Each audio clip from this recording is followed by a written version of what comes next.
आपने बहुत बड़े चूजे को छोटे से कूजे में बंद करना है।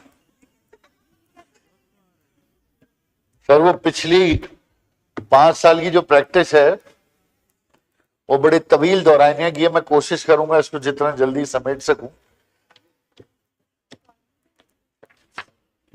अच्छा सर, बजट से पहले आपसे एक गुजारिश मैं करना चाहता हूं कि सर ये बजट जो है, मैंने परसों भी हाईलाइट किया था कि रूल 188 ये कहता है कि जनरल प्रिंसिपल्स पे आप बात करें और स्पीकर अपने जिस तरह से आपने डिवाइड किया डिवीजन के हिसाब से हर मेंबर बात करे और आखिर में मिनिस्टर इंचार्ज या फाइनेंस मिनिस्टर या जो भी है गवर्नमेंट की तरफ से वो उन सबको समअप करे। और इस पूरे रूल्स के अंदर अगर आप देखें तो कहीं पे भी ये नहीं लिखा कि बजट के दौरान, डिस्कशन के दौरान आप कोई करारदाद पेश कर सकते हैं, ना ही आप कोई पॉइंट ऑफ ऑर्डर उठा सकते हैं, और ना ही किसी पे कैफियत तारी हो जाए तो वो खड़े होकर शोर करना शुरू कर दे कि मैं मेरा मसला सुन लो। लेकिन मैं इस ऐवान में ये देख रहा हूं जो कि पाकिस्तान का इतना संजीदा ऐवान है, जहां पे पूरे मुल्क की तकदीर के फैसले होने हैं, जहां पर लोग अपने आप को पार्लियामेंट्री नॉर्म्स के तहत यहां पर अपने आप को रिकॉग्नाइज कराते हैं। इस ऐवान में जनाब स्पीकर रवैये मैंने देखे हैं और कुछ आपकी तरफ से भी खुसूसी रियायत है उन लोगों को कि जो बिल्कुल पार्लियामानी रूल्स एंड रेगुलेशन को तोड़ते हैं। तो मेरी आपसे भी गुजारिश है कि थोड़ा सा आप भी सख्ती करें और हमारी मुकम्मल सपोर्ट आपको है, क्योंकि आपने फिर घबराना नहीं है, बिल्कुल नहीं घबराना। उधर देख के हमारी सारी सपोर्ट आपकी तरफ है। तो वो उसमें अच्छा एक और चीज ये कि सर इस ऐवान में ना पीटीआई नाम की कोई पार्टी नहीं है।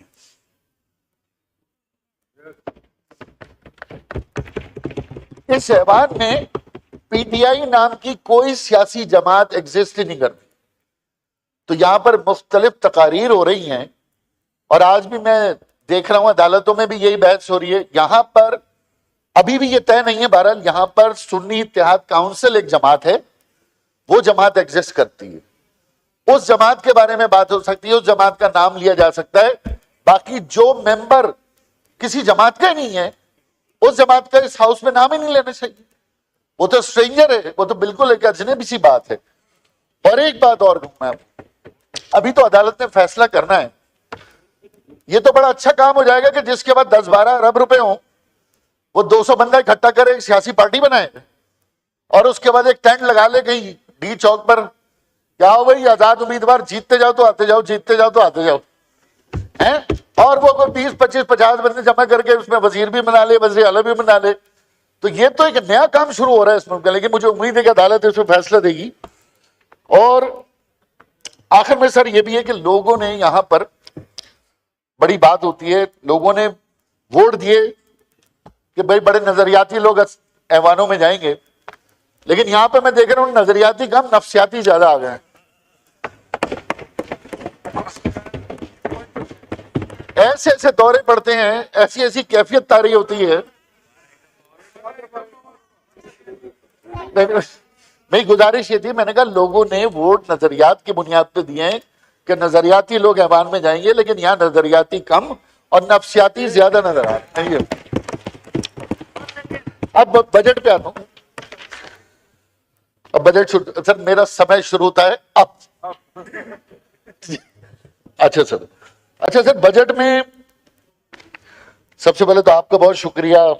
बानियाने पाकिस्तान का एहसान है कि आज हम इस ममलकती खुदादाद में आजादाना अपने वतन में सांस ले रहे हैं, जिद्दोजहद कर रहे हैं।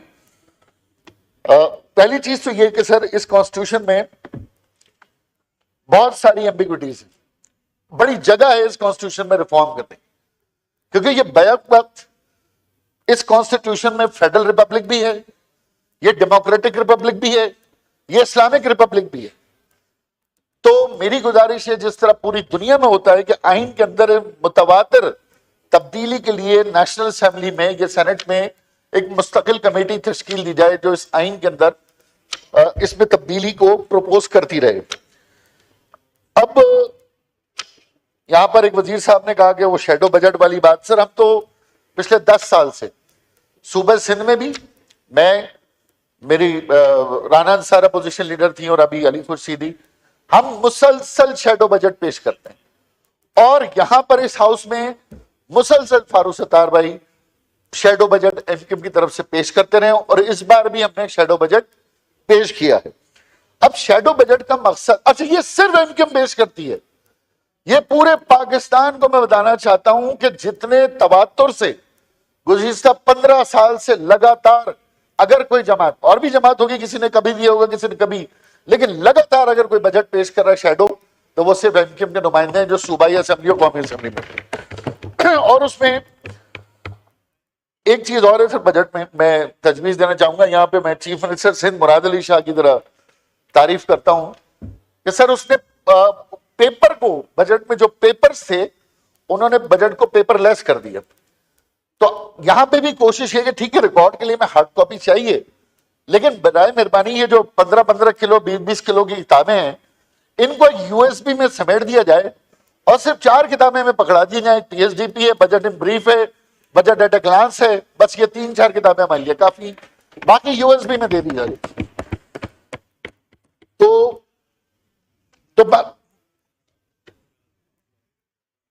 एक और चीज ये कि बजट, अभी मैं सुन रहा था कि हर दफा वजीर कहते हैं कि भाई तजावीज दें। अच्छा हुकूमत कहती है ये, और इंशाल्लाह हम भी आएंगे तो हम भी यही कहेंगे, तजावीज दें, तकरीरें करें, हमें बताएं।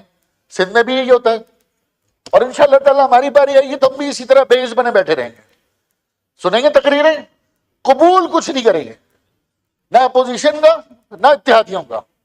और यही रिवायत रही है, जो एक सीट से भी ज्यादा मेजॉरिटी है दैट मेजॉरिटी रूल्स, यही हमारी जमहूरियत है।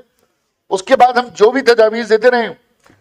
अब इस बजट में थोड़ी सी एक ही बात बड़ी खौफनाक है इसमें, जो मैं गुजारिश करूंगा,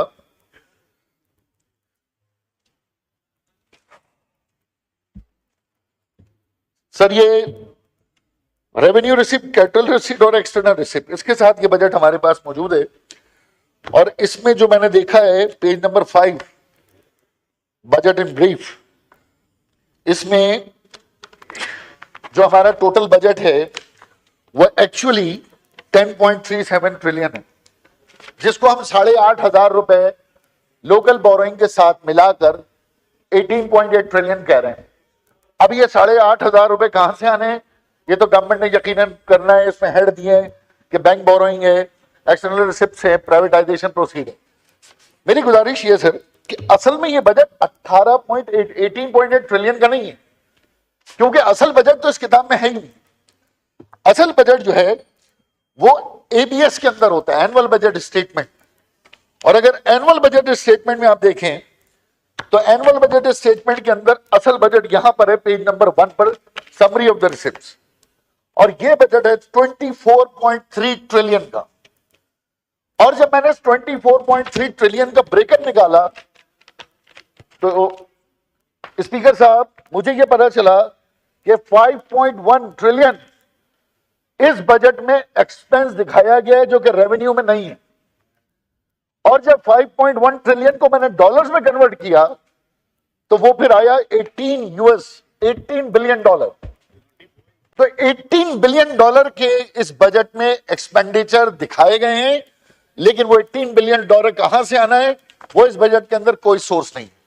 अब यकीनन आप उसको चाइना कह लें, आईएमएफ कह लें, सऊदीया कह लें, दुबई कह लें, लेकिन आप 18 बिलियन डॉलर के डेफिसिट के अंदर हैं, 8,500 के डेफिसिट पे नहीं है।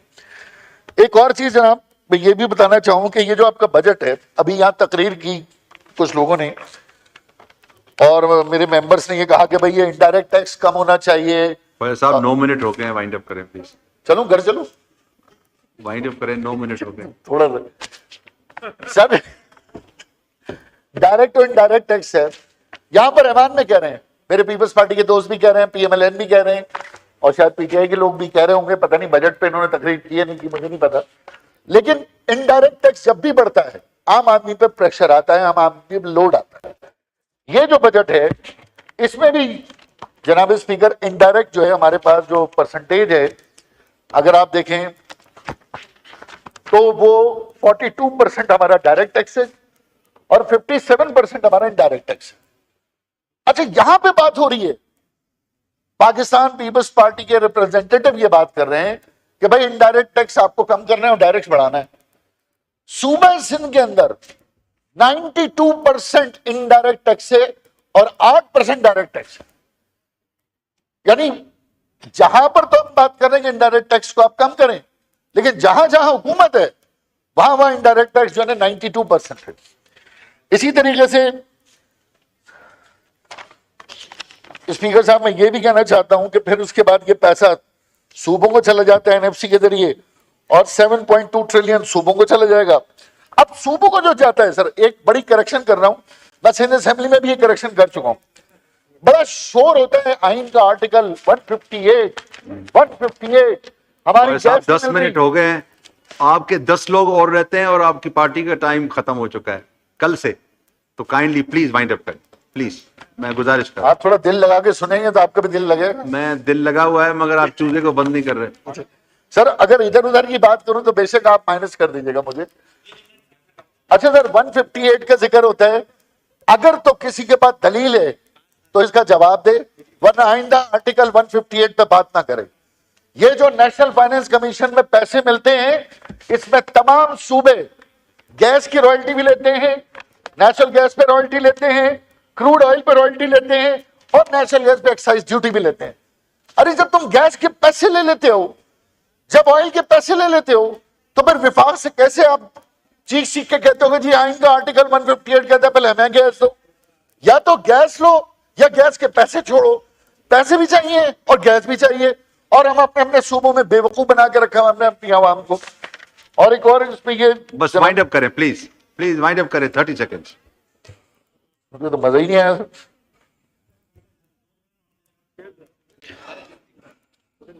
अच्छा मैं फिर स्किप करता हूं कुछ चीजें। मतलब शेर पढ़ दें, अब आखिरी शेर पढ़ दें। सर आखिरी ना कहें सर, अभी जीना है। अच्छा जनाब स्पीकर, मैं ये भी कहना चाहता हूं कि इस वक्त जो सूरत हाल आई है, जो कि मूसा गिलानी साहब ने फरमाया है, बल्कि इससे पहले मैं ये कहना चाहता हूं कि बजट स्पीच में फाइनेंस मिनिस्टर एक बात कह रहे थे कि आम आदमी को अशियाए खुर्दनोश उसके लिए सस्ता हो गया। जब उन्होंने ये बात की तो मैंने फिर थोड़ा सा रेट लिस्ट निकाली कमिश्नर के पास जाकर। तो सिर्फ दो फिगर्स दे रहा हूं, फाइनेंस मिनिस्टर को नोट कर ले, मेरी करेक्शन कर दें कि जो मुर्गी का गोश्त है जिसके रेट मुझे सुनने में आया कि पंजाब से निकलते हैं, स्टॉक एक्सचेंज उसका पंजाब में, वो कमिश्नर रेट में 496 रुपीज केजी और मार्केट में 750 रुपए किलो से कम नहीं। वो अशियाए खुर्दनोश की बात हो रही है। ठीक है, एक और मैं आपको ठीक है, बता गया आपका पॉइंट। बस अब शुक्रिया शुक्रिया साहब, 13 मिनट हो गए बस प्लीज। नहीं नहीं, आप ही के 10 लोग और रहते हैं, दूसरी सारी पार्टीज ने बोलना है, आप अभी जरा के लिस्ट देख लें। नहीं बस अब आपको इतना मौका दिया वाइंड अप करने का, प्लीज बस अब हो गया, बस अब हो गया। अभी इजहार साहब का खोलें, ख्वाजा साहब का माइक खोलें। अभी किसी पे कैफियत तारी हो जाएगी, उधर से आप माइक खोल देंगे और 15 मिनट बात होती रहेगी, हमें भी करने दें।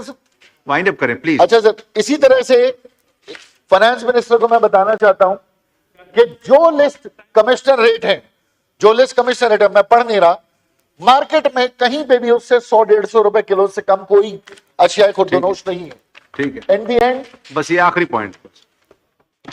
सर अब कराची का सिर्फ 2 मसले बताने हैं मुझे, फिर सोल्यूशन भी बजट का मेरे जहन में जो है वो मैं देना चाहता हूं। लिख के दे देना, फाइनेंस मिनिस्टर को लिख के दे दे, शुगुफ्ता जुमानी साहब। अच्छा जी, मैं नहीं अभी बस अब इतना नहीं होता ना, आप आके ये स्टॉप वॉच पढ़ ले, आप देख शेर पढ़ ले। 14 मिनट हो गए।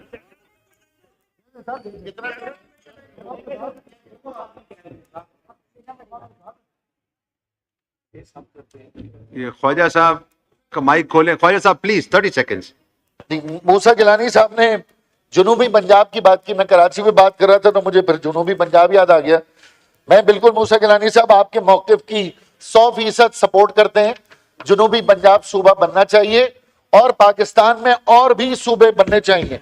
कराची का सिर्फ शुक्रिया। आखिरी कराची का इशू शुक्रिया है। इजहार साहब, बस हो गया भाई।